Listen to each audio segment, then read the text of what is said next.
அதிசயங்கள் செய்கிறவர் நம் அருகில் இருக்கிறார். அற்புதங்கள் செய்கிறவர் என்றும் நமக்குள் வசிக்கிறார். யோவான் 5:6 வாசிங்க பார்க்கலாம். படுத்திருந்த அவனை இயேசு கண்டு அவன் வெகு காலமாய் வியாதியஸ்தன் என்று அறிந்து அவனை நோக்கி சொஸ்தமாக வேண்டும் என்று விரும்புகிறாயா என்று கேட்டார். இயேசு அவனை கண்டார். இவன் 38 வருஷம் அவன் படுத்த படுக்கையாய் சப்பானியாய் கிடந்தான்.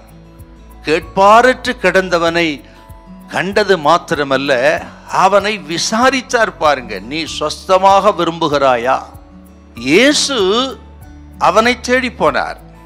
அவன் இயேசுவை தேடி அல்ல, கேட்பாரற்று கிடந்த முடியாமல் கிடந்த அவனை இயேசு தேடி போனார். பாருங்க, சில நேரங்களில் நமது ஆண்டவர் இயேசு முடிந்தவர்களை தன்னிடத்தில் அழைத்து கொண்டு வாருங்கள் என்று சொல்லுவார்.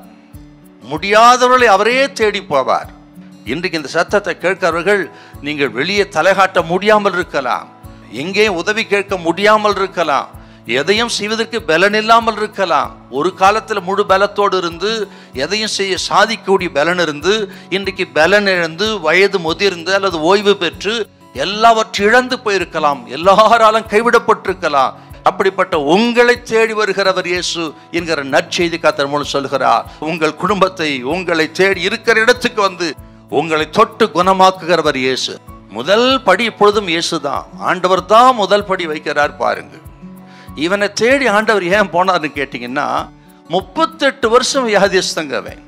அப்போ 1 வருஷம் 2 வருஷம் படுத்து விட்டால நம்மால முடியல, போதும்னு ஆயிருது. ஆனா 38 வருஷம் வியாதியஸ்தன். அவன் பாடுகள், வேதனைகள், வியாகுலங்கள், ஏக்கம் எவ்வளவா இருந்திருக்கும் பாருங்க.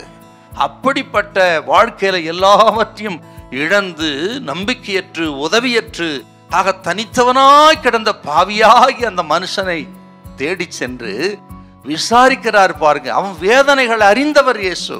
அருமையான கத்திரி பிள்ளைகளே, இதை கேட்டுக்கொண்ட உங்களுடைய வேதனைகள் ஆண்டவருக்கு தெரியும், பாடுகள் ஆண்டவருக்கு தெரியும், வியாகுலங்கள் ஆண்டவருக்கு தெரியும், உங்கள் இருதயத்தின் நினைவுகள் ஆண்டவருக்கு தெரியும். அந்த 38 வருஷம் வியாதியஸ்தனை தேடி வந்தது போல உங்களை தேடி வந்திருக்கிறா, உங்கள் குடும்பத்தை தேடி வந்திருக்கிறா, தனிமைப்படுத்தப்பட்டு கிடக்கிற உங்களை தேடி இயேசு வந்திருக்கிறா.